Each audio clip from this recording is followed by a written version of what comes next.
Ladies and gentlemen of the crypto space, we're live on a Thursday, August 26th at 12 p.m. on the dot. Bam.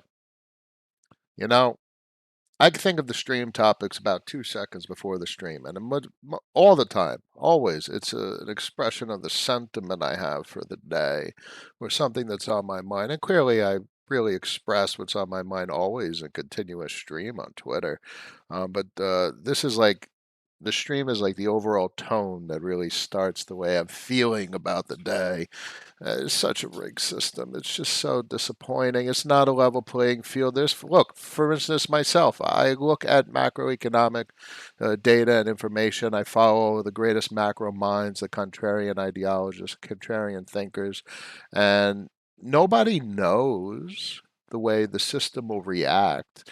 The Fed and the policies are like tweaking a couple of parameters for a very large system of algorithms. What happens is they have an opinion based on historical precedents, and they believe that changing these parameters will trigger ripple effects, knock on effects to achieve the desired outcome. Nobody knows what the specific outcome of tweaking parameters what it will do. And that's ridiculous. Who created a system like this? It's kind of like they're working with those old school calculators that had my grandfather had a calculator back in the day when I used to go to their office when I was a kid, and it was old school calculator, the size of a kitchen cabinet. It was a mechanical calculator. It filled the whole wall. Oh my God, get a goddamn digital calculator. These people are operating in like the 19th century. I can't stand really understanding and thinking about the legacy financial system, the way it operates. It's so disappointing. I'm a software engineer. I sit down and I look at a piece of code and I see a million and one ways to make it better. And these people go to the office every day and they're literally talking about the same old shit over and over again, looking at data and thinking about inflation. And it's just, they have no capacity to be like, oh, okay, this is our daily operation. Why don't we do something better? And at least communicate that to the general public. It's kind of like the engineers never telling like the stakeholders their ideas of how to make things better. Do they even have ideas how to make things better? There is better. It's what I always talk about. We can do better, and clearly they have no idea what the fuck that means. Are they going to taper? Are they not? Ooh, they're going to buy less of the shit that they print. It's ridiculous reality. They try and taper, the system is going to contract. People are going to be afraid. They're going to be like, oh, the Fed's not buying the shit they print. What if other people don't buy the shit that they print? And clearly, we're going to print a lot of shit because there's like a couple of $1 trillion they want to spend with these infrastructure and whatever these bills that the Democrats are pushing through. So if people fear that no one's going to buy the shit, they're going to get spooked and they're going to sell and they're going to run for cover in their almighty dollars, because the dollar is the fixed unit account. Like it's something special, like there's something incredible about it. It has its properties, it has its behavior. I can't stand idolization. Like, oh, there's only one thing that's good. There's only one thing that's important. The dollar. It runs the world. That's just most pathetic, ridiculous reality I could think of. I can't. I don't want to process it. I want to have a freedom of choice of how I express my value. And the reality is that these stupid decisions that these people in suits in Washington make, and around the country, the Fed folks, have such an impact or influence on the price action, the dollar denominated price action of the markets. Half the problem is the population. You know why? Because all they do is accept dollars. Because all they do is think dollar denominated. and they take the stupid credit card machine that the credit card company gives them because it's free. So they take the piece of shit and they let the credit card company dictate, well, what kind and types of payments they can accept. And then the bank gives everyone a problem because if they're accepting something non-dollars, the bank's like, what the fuck am I supposed to do with this type of money? So the whole system is fucking rigged to force people to use a dollar. This ancient piece of paper and this ancient ridiculous policy and government bureaucracy of the status quo of the money that everybody uses as the de facto standard. They ram down our throats the biggest piece of shit, and they expect us to keep swallowing it. And everyone does. Because you need dollars to go to the supermarket to buy food. Because that's the only fucking currency they accept. Ridiculous. It's a rigged system. Let's get into the stream. Today's episode is sponsored by Change Angel, the non-custodial swap exchange for social good. Stop depositing on exchanges, not your keys, not your crypto, non-custodial DeFi, or nothing at all. Let's pop it over to the main screen and see who's in the stream. Winter in trading. Good morning, Andrew. Pleasure. Living amongst them, rigged and manipulated indeed. Free markets are a concept in name, the antithesis of free markets. And even when we had gold standard, it still wasn't free markets because there was always, well, not obviously everyone in this stream's entire lifetime, but since the Fed dictated monetary policy. So ever since the Fed, it wasn't a free market. Oh my God! People in suits making policy decisions. Clearly, it's not a free market. They could change parameters and tweak variables to affect and influence the direction, the shape, the structure of the economy. So those people making those decisions clearly have additional information, and they could make better decisions about how they handle their finances. Ding ding in the house. Killis is in the house. KC Fed announced today that he believes they can start tapering. They can't do shit. 130% debt to GDP. They're going to issue all this debt, and who's going to buy it? You know, the last couple of bond issuances, if you follow Stephen Van Meter, you know, external actors outside the states have been buying because they have excess cash and they don't know what to do with the cash, so they give it to the Fed to buy, or they buy the bonds, they buy the shit because they're too fucking stupid to think of something new to do, and they're too afraid because if they do something new, the old system might crush them and crush their own sovereign economy. So everyone's afraid. That's no way to operate economies. That's no way to operate a society. That's no way to operate a monetary policy, these asset markets. That's not fair. The emotional stress. It's not fair for it not to be a free market.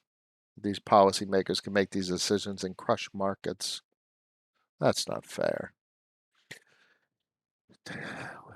Yeah.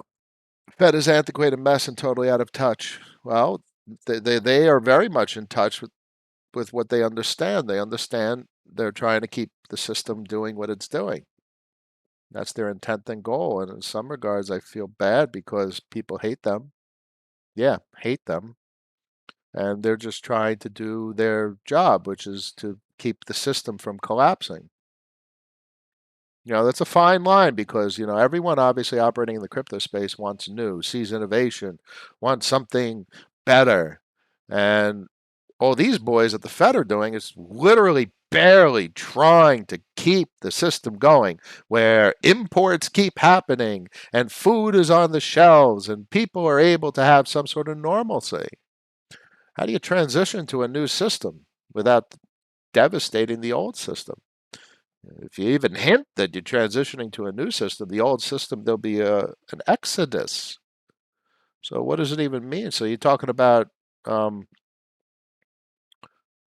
you're talking about like the higher levels, and that's where like the IMF and then the big boys come in, and They're thinking about how to structure societies, structure monetary systems. And it's very complicated. All I know, I guess, is that I'm expressing anger and frustration because I want to buy certain assets because they're brilliant, but the volatility is ridiculous because they go up in value because people want them, but then everyone's afraid that the dollar denominated value is going to plummet. So then they sell them, and then you have the volatility to the downside. That's so infuriating. Price action is mutually exclusive from the awesomeness of assets and their function, their utility, the intent of creation, what they were built to do. These are so profound of technologies. They're incredible, sophisticated, intricate, exciting, interesting. Yet the monetary policy and the almighty dollar denomination bullies everything around. Because in the back of everyone's mind, they want their dollar denominated value to go up. Angelo, hello. Hunter, yes. Stay safe, everyone, and enjoy this madness. Yeah, ain't that the truth? Are you concerned about Tether? No, I'm not concerned about Tether at all. Tether's fine. You'll if their debt explodes, the whole fucking system's exploding. They got a bunch of debt. That's it. They're backed by debt, and that's okay. What everything's backed by debt. You buy a house, you're borrowing money. It's backed by debt. The whole system is full of shit. People buying things they don't have money for. What a stupid system. Very much not worried about Tether. Tether goes to 70 cents. Ooh, that means people are going to sell it. It's depreciating. It's an asset. It's supposed to be a stable coin. That's the function of it. But if it goes down in value, people are going to sell it because it's depreciating. Now it becomes a chart. Oh, it looks like it's bottomed. It looks like people are recollateralizing their positions. Their margin calls are getting filled, and people are topping up their collateral. Oh, it goes from 70 cents. It goes to 80 cents. It goes to 90 cents. You buy Tether. It's appreciating. It's an appreciating asset. Goes down in value, it goes up in value. It loses its peg. It's an asset. Doesn't bother me much. Have you heard about Unbound? I have not. Any thoughts on NFTs these days? I think I bought a little too much. Probably about, if I bought 20% less, I probably have an extra 20 chip, 20 grand, maybe 30. I wouldn't be buying half the shit people are buying. People are buying just crap. I buy art that I have no intention of selling because maybe I'm supporting an artist and I have capital and I want to let them know that they made something impressive. Maybe I'm buying assets because of the memeage, and obviously I control 40% of the zombies on fast food punks, and with an alien and an ape, so I have a very large position of fast food punks. They got cheap relative to the current price, dirt cheap. So I took that position because of the memeage. Fast food, it was the first. This was before the onslaught of ridiculous copying of punks. This was the first secondary punk. And to top it all off, it had ridiculous memeage value. So yeah, that's a no-brainer. So there's part of the capital that I think I overextended myself on. I bought some other punks, which were silly. Those people punks are gorgeous. I bought them cheap, so I didn't waste capital there. But I bought those undead punks. That was a waste. I probably spent like 5-6 grand on that garbage. Definitely spent a little too much. Nothing that hurt my overall financial well-being, though. You can't play those markets. Those markets aren't for capital gains. If you're buying an NFT thinking you're going to sell it for more money, that's degenerate speculation. And that's the antithesis of everything I advocate on this stream. Buy an NFT if you want it. And it's awesome. And it has some value, meme value that you see has value. And fine, in 5 years, if you sell it for $2 million, you did a good thing. But if you're trying to sell it a day later or a week later to turn a tenth of an Ethereum into 2/10 of an Ethereum, what are you doing? We're half an Ethereum into an Ethereum. What are you doing? I would never do anything like that. Um, yeah, lots of thoughts on NFTs, Angelo. I like them. It gives a purpose to something to buy. It's creating an entire ecosystem for creators and artists, and that's meaningful. That's change, and I like that, and I want to participate in that and contribute to it. The dollar is supported by the American strength and tied to the petrodollar. Those days are numbered. Yeah, whether they're numbered or not, how the strength of America. The fucking currency should be about honor and dignity and righteousness and fairness and equality. Meaningful shit. Oh, the strength of America. Oh, we're big and strong. What are we in a gym and we're flexing? America's got, hopped up on some good steroids lately. It's big and strong, and the dollar's backed up by big and strong. Hey, fuck that. No time for flexing. I want some honor and dignity and righteousness and things that make a difference in people's lives, not flexing. No tax treatment of crypto makes it so that no rational player won't spend crypto. The IRS and taxation, just, and the lack of regulatory clarity and the lack of tax clarity, and I should be able to call and get an answer, and nobody knows. Nobody knows. It's the most ridiculous situation ever. Everything about everything that I see is ridiculous. The ridiculousness that I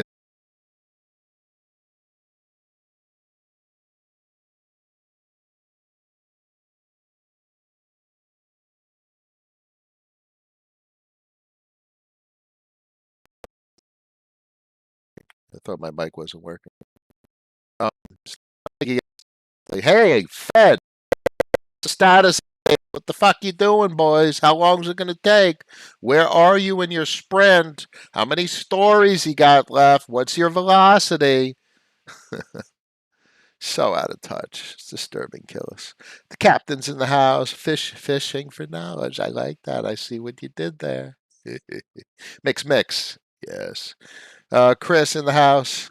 Oh, you guys got a lot of comments today. I'm trying to keep up. Money should be backed by silver and gold, just like the old days. Call me old-fashioned. Oh, I like that. It's nice, and there's plenty of ways to structure a monetary system.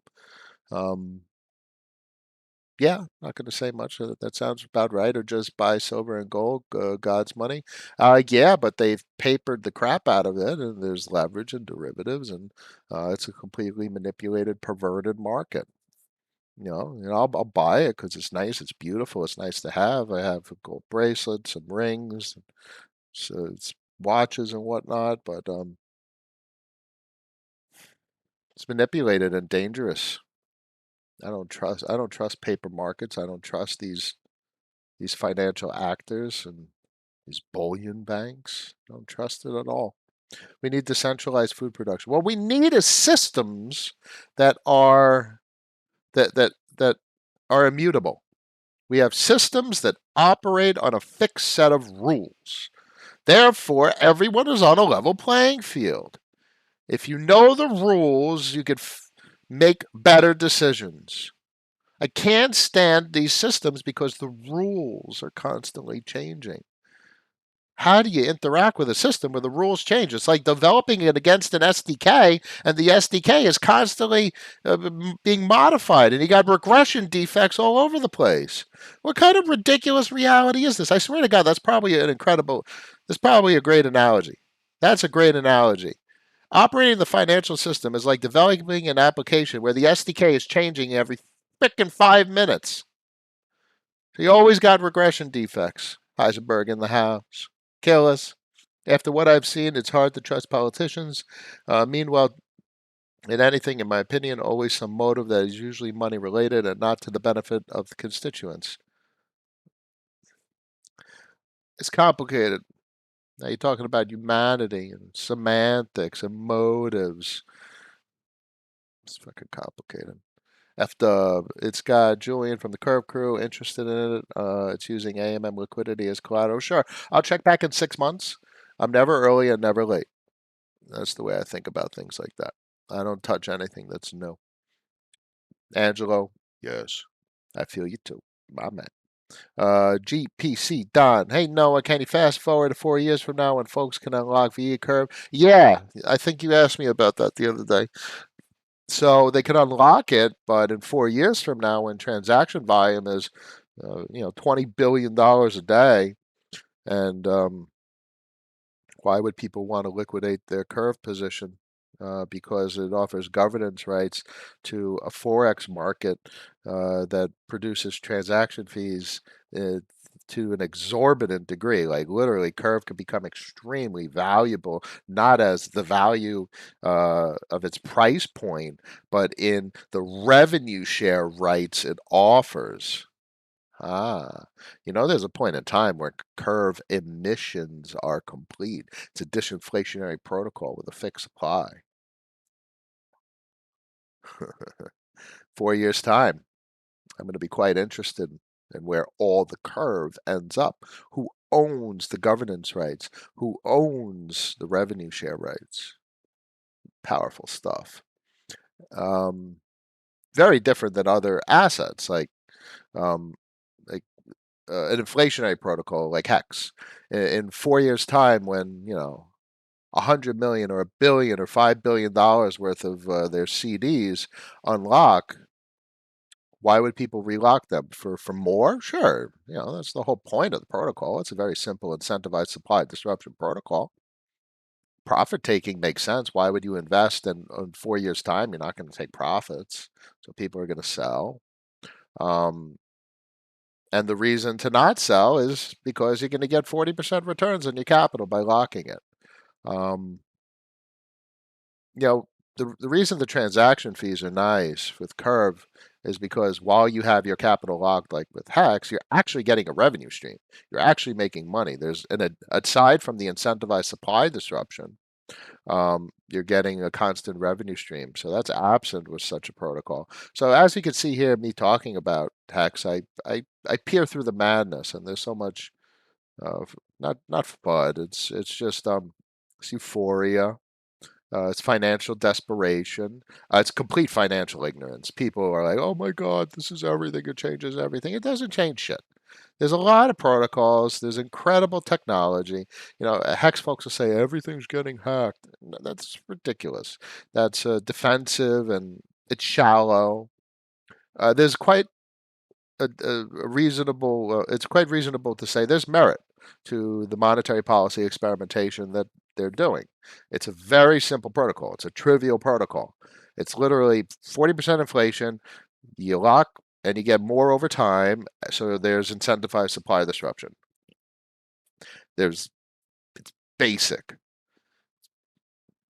So food for thought. I have no interest in it because I don't want to sell assets. I just want revenue streams. So it does not fit my financial narrative or my financial value allocation strategy. And I don't want to lock up an amount of capital for a period of time. Why would I lock up capital for 4 years when I need a revenue stream? I need money on a weekly basis. How else are you going to replace your salary? So if you look at the 1 day or the 7 day locks on Hex, you get nothing on your money. So you cannot use it to generate a revenue stream. So it does not fit anything that is conducive with how I deploy capital to structure the financials for my livelihood. I cannot operate a business on it. As a savings vehicle, if it's speculative because you don't know what the price point will be in a couple of years. So uh, it's irrational to say it's going to be higher. I like talking about Hex actually because I talk about it rationally. And I don't get flustered because I very much understand it. I don't think there's necessarily anything wrong with it. And there's controversial holdings and distribution of holdings and stuff that you can get from on-chain data, but that's mutually exclusive. I look at things mutually exclusive, meaning I'm looking at what the contract does, how the monetary policy works. So it's a very interesting topic. I'm probably going to do a stream about that because that'll garner a lot of attention where I talk about it rationally. Hex talked about rationally. That'll blow people's minds. Wow, I digressed a lot on that. A lot. Let's keep it going. Zachary, what's your thoughts on Omi and the Vivi app? No idea about them. Appreciate the insight on Tether. I don't know what Omi or the Vivi app is. No, a super broad question, but in the case of worldwide cyber attack and you couldn't access crypto, what do you think would happen? I would hope to have a, an entire storeroom full of canned goods and a couple of shotguns and a bunch of ammo. Worst case scenario right there. Angelo, yeah, I love the feeling being part of something at the start, but honestly, it's mostly to make gains, to, enough, no more risk. So we take risks, so we don't have to take risks. But it's so frustrating if you think about it. It's all dollar denominated, and that's just ultimately so infuriating to me because everyone falls back into the dollar denominated system. Even I do. I operate dollar denominated, and it infuriates me. It's like nobody has a capacity to think that there's a better way, and I'm tired of that. Yeah, bandwidth is a little bit better, Stephen. 3600 right now. I know you wrote that a couple minutes ago. I try and keep up with the comments. I like to hit everyone's comments.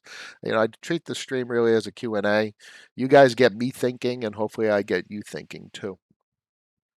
Any substance over? Yeah, big thoughts on Avalanche. Avalanche is a wonderful network. It's taken a long time to develop. There's plenty of ways and places to deploy capital over there. I personally don't need to, and I prefer cross-chain protocols that hit multiple systems.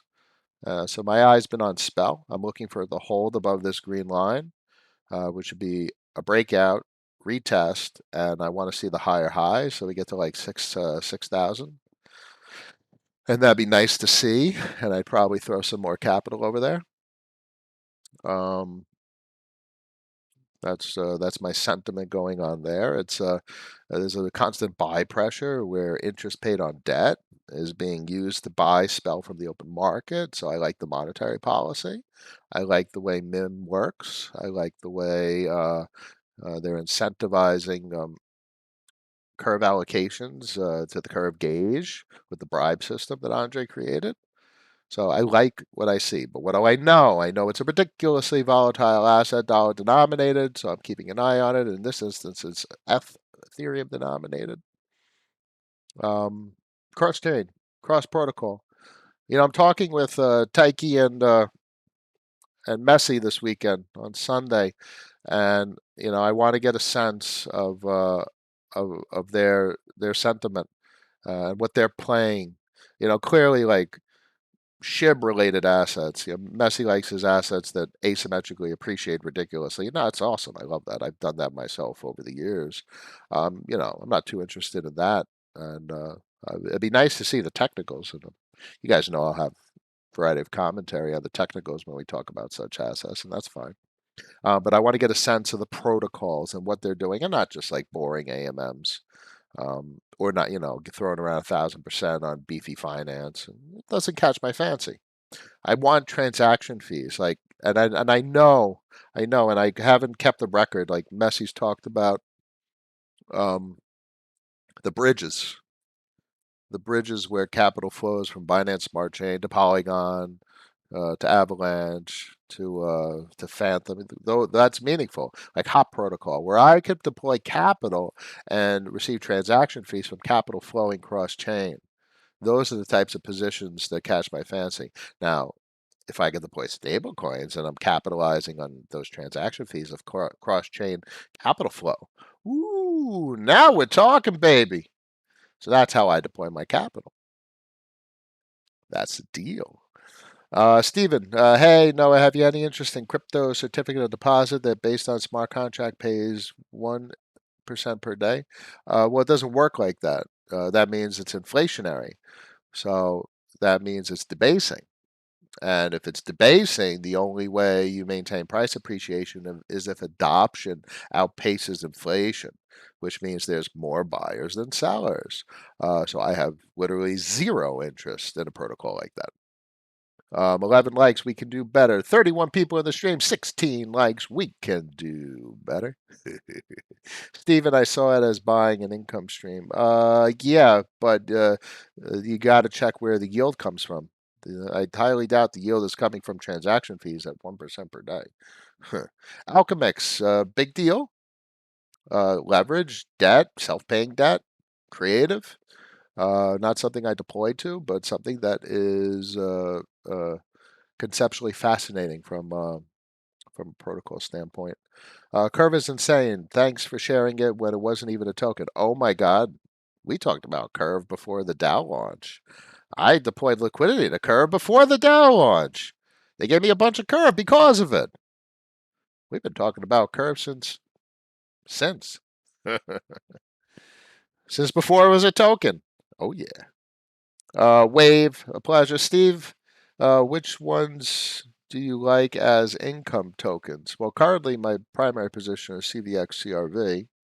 I have high opinion of Frax Finance, and they're working on their CPI peg, which is extraordinary. Spell doesn't emit too much, like 3 or 4% right now, but I think it's early stages, and I think people are going to leverage up the debt, and I think that that yield will balloon, and I think concentration of Spell holding will occur. Um, and obviously, an entry was dependent on technical analysis. I'm looking for the breakout, which we had, the retest, which needs the hold support, and then the higher high around 6,000, and then I'll get really tempted. Now, it's misleading because there's been a 306% rip since August 4th, but that's just because of this depreciative leg. We're talking big numbers, highly volatile assets. But what we have is a breakout from the previous high. So maybe we see a fall down here to the 3,200 range and then a break up, and then you got like a cup and handle formation. We'll see how this plays out. I watch the daily, really. I don't really go down to the 4 hour anymore. GPC Don, thanks. Yeah, transaction fees growing over time, keeping falling out of my time horizon consideration set. Need to really reframe, like you've said in the past about treating Curve as a purchase only. Well, these are difficult choices. A purchase only means that, and that's a consideration. And if you think about it like that, then the price is irrelevant. And what's pertinent is the revenue stream. You bought a revenue stream. And now you're literally just watching the up and down of the revenue stream. Interesting, right? Doesn't that change a little bit how we think about allocating value? Mix, Omi, Ikis, Ikomi, Vivi is. I have no idea what that stuff is. My man, the gem is pegged to $1. I still don't know what it is, but it sounds interesting. I like pegs. I like algorithmic pegs. I like my Frax Finance. Diesel Hound, Curve, cross chain. Curve is cross chain. There's a lot that's cross chain. I mean, popsicle's still on my mind. Ice, and ice cream from Cream Finance is on my mind, and even pickle, the pickle jars, because it has the current monetary policy. And I'm intrigued for Sunday to see if there's anything else that catches my fancy.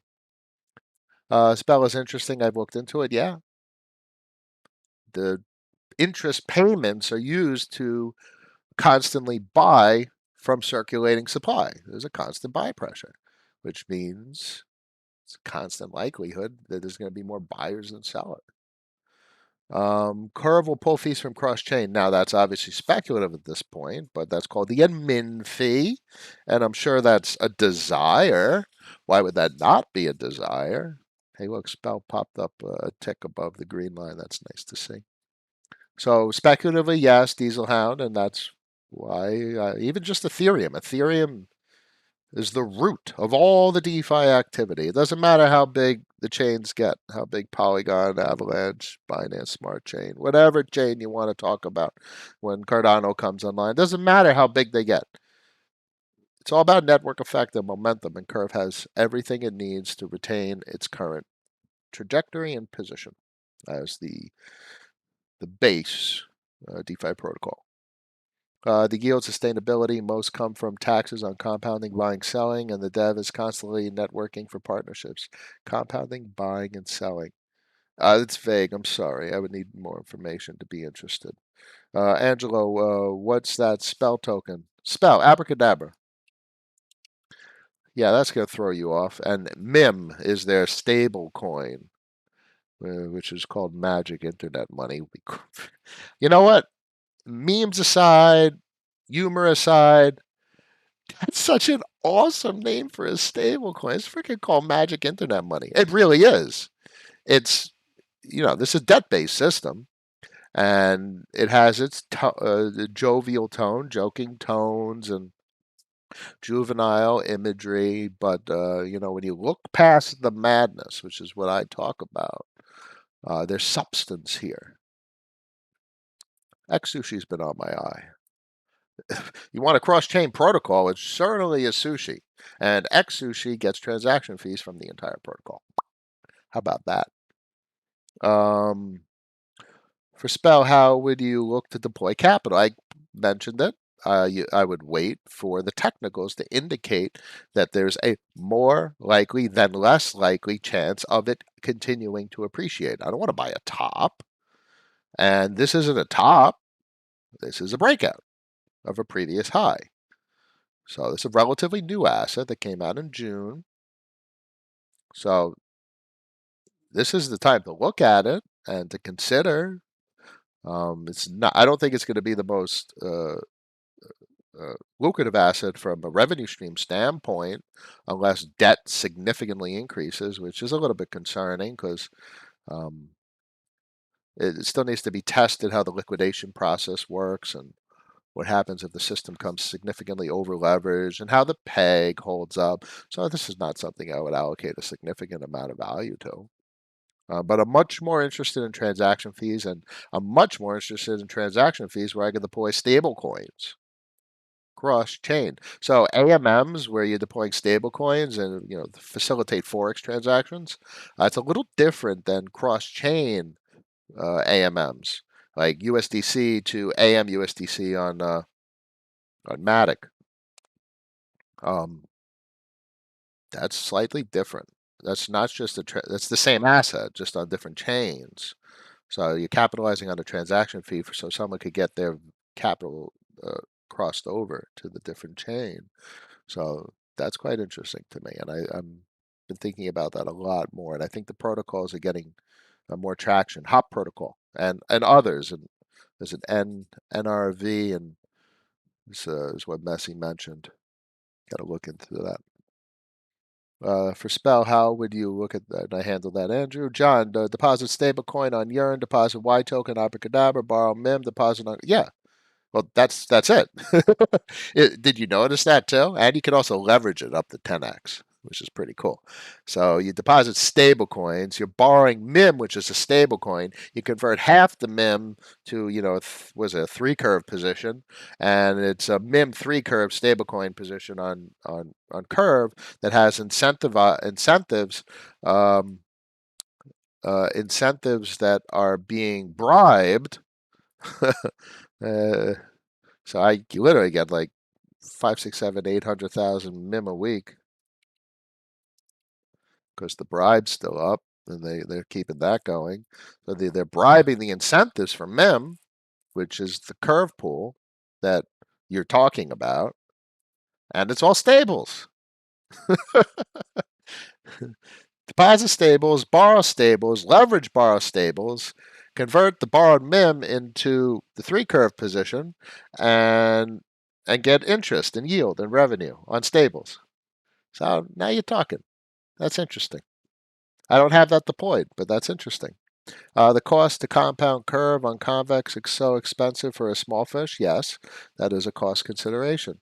If you're a small fish, you should be stacking GUSD on Aave and saving up and just compounding it. Or compounds and compounds, and I wouldn't be taking uh, risks with capital, and maybe even just dollar cost average of the Bitcoin is the appropriate course of action.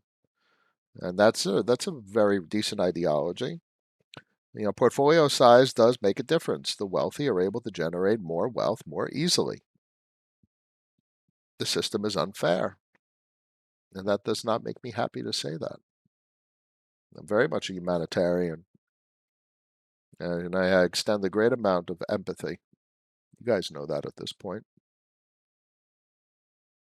Hmm. It really gets me when I have to say things like that. That's the truth. System is unfair. Money makes money. And if you don't have money, you're at a disadvantage and you can't be exposed to the best opportunities. DCA and the BTC, small fish. Don't overextend yourself. Play the technicals. You can make a fortune, but you got to really get those technicals down. And you have to have patience. Look, this is patience. You got to wait a day. You probably have to wait like 3, 4, 5, 6, 7 days to watch this daily chart to see if it breaks out. You want to see this hold support, rip up, rip up, rip up. Maybe it drops down, drops down, drops up, and oh, it breaks out. And now it's above. It's about 6,000. And that was a breakout, a retest, and then the higher high. And that is the trifecta of bullish confluence. So you want to buy an asset because someone's talking about an asset. I'm talking about this asset. But now you have to wait 7 days for the right opportunity and confirmation that the asset purchase is a good idea. That takes willpower and what's called delayed gratification. The protocol is called DRIP on the BSC, which I know you're not a fan of, but I can share a quick 5-minute video for your Twitter if you want to dig. Yeah, even if it's interesting, I'll just avoid it if it's on BSC. I literally zero interest in anything that's even remotely connected to Binance Smart Chain. That's the deal, boys and girls. Let me wrap up the stream. 38 people in the stream, 22 likes. We can do better. I hope we all can do better. I really mean that, guys. It's an unfair system, and it's demoralizing daily. 12:42 p.m. on a Thursday, August 26th. Thank you, everyone, for joining. Tell everyone to subscribe. After party in Discord, and I will see you tomorrow. Y'all have a good day now.